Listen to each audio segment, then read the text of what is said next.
Ya, hola. Así rápido, voy a dar una introducción al método de Euler como para resolver estas integrales que son como peludas. Ya, entonces nosotros teníamos una ecuación del PFR, en este caso una derivada de la conversión en función del volumen igual a menos RA partido de FA0, ¿cierto? Y nosotros podemos definir ese RA como menos K por CA, por ejemplo, no va a ser lo mismo que el taller, o eso lo podríamos escribir como menos K por CA0 por 1 menos X. Ya.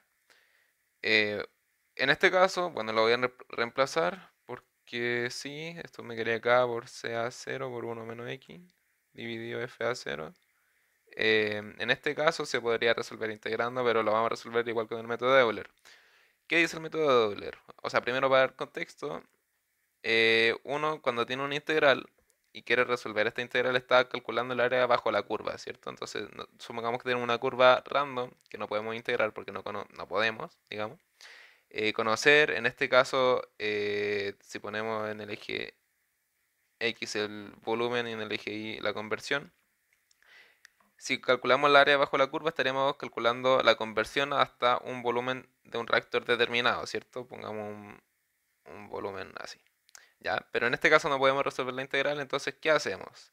Nosotros podemos definir varios puntos aquí como B1, B2, B3 y acá claramente un volumen cero y así hasta lo que queramos. Y en cada uno de estos puntos se supone que tenemos una curva, ¿cierto? Que nos va a dar un x1, un x2 y un x hasta donde queramos. Entonces, qué podemos hacer para resolver esto? Bueno, el área bajo la curva, de modo como lo hace la suma de Riemann, es calcular como áreas como rectángulos, ¿cierto? ¿Sí? No vamos a entrar mucho en profundidad, pero se calcula áreas como rectángulos. Y nosotros, si tenemos definido este delta B como un espacio y este delta B tiende a cero o a un volumen muy chiquitito, pongámosle 0,1, mejor se va a ajustar entonces a la curva real de nuestro PFR y vamos a calcular mejor el área bajo la curva, ¿ya? Entonces tengan eso en cuenta. Ya, pero ¿de qué se trata el método de Euler? Era entonces que tratamos esta derivada como diferencia. Esto sería una diferencia del x y una diferencia del b, ¿sí? Que conocemos. Y esto es igual entonces a la función que tenemos escrita ahí arriba. Pero, eh, bueno, esta diferencia la voy a reescribir entonces. El x la podemos escribir como la diferencia de un x en un punto y más uno, ¿cierto? En un punto adelante que vamos a llamar xy más uno aquí. Y un xy. Entonces esto sería un delta x. Entonces el delta x sería xy más uno menos xy. Y el volumen lo vamos a dejar tal cual está. ¿Por qué? Porque lo tenemos definido acá como un 0,1 litros, por ejemplo. Y ahí entonces esto sí va a ser igual a, bueno, lo otro también era, pero es igual a la función que teníamos escrito acá arriba, que es la curva. Eh, ya, entonces, ¿qué podemos hacer nosotros? En Excel, definan dos columnas esenciales en este momento, que sería un volumen, claramente en unidades correspondientes, el litro, por ejemplo, y una columna para la conversión, el X. En el volumen partan de un volumen cero y asocian a ese volumen cero una conversión de cero, ¿cierto? Lógico. Ya.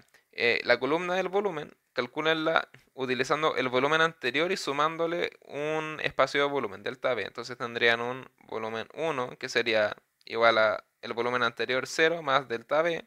El volumen 2 sería el volumen 1, el anterior, más el delta B. Y así. El volumen 13 sería el volumen 2 más el delta B. Y hasta, no al infinito, pero hasta un volumen que puedan conocer del reactor.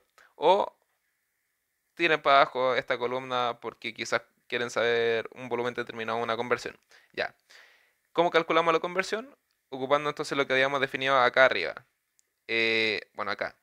Entonces, de acá podemos...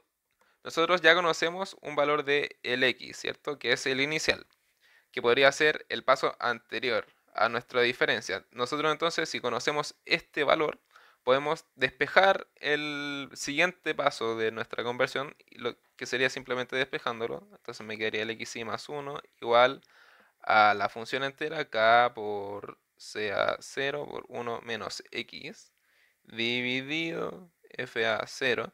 Esto entonces estaría multiplicándolo por el delta B y sumando el paso anterior, que sería el XY.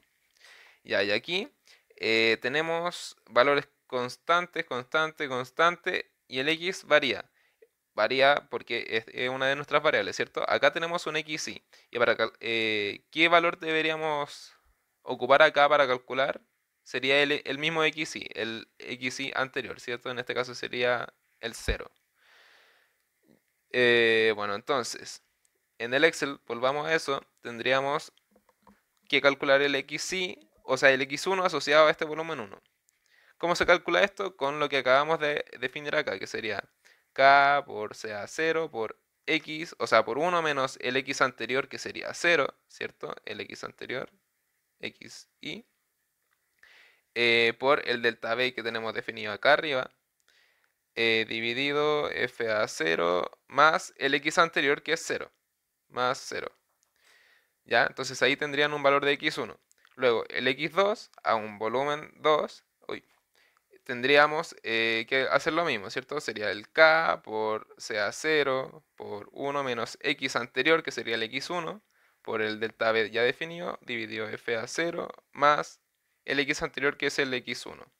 Y así hasta un valor de conversión determinada, que nosotros, no me acuerdo cómo era el ejercicio, creo que daban el volumen. Por ejemplo, el volumen era 10 litros y nosotros vamos a terminar entonces con la conversión a los 10 litros ocupando el método de Euler, que sería como hacer las sumas de Riemann en una integral. Chao.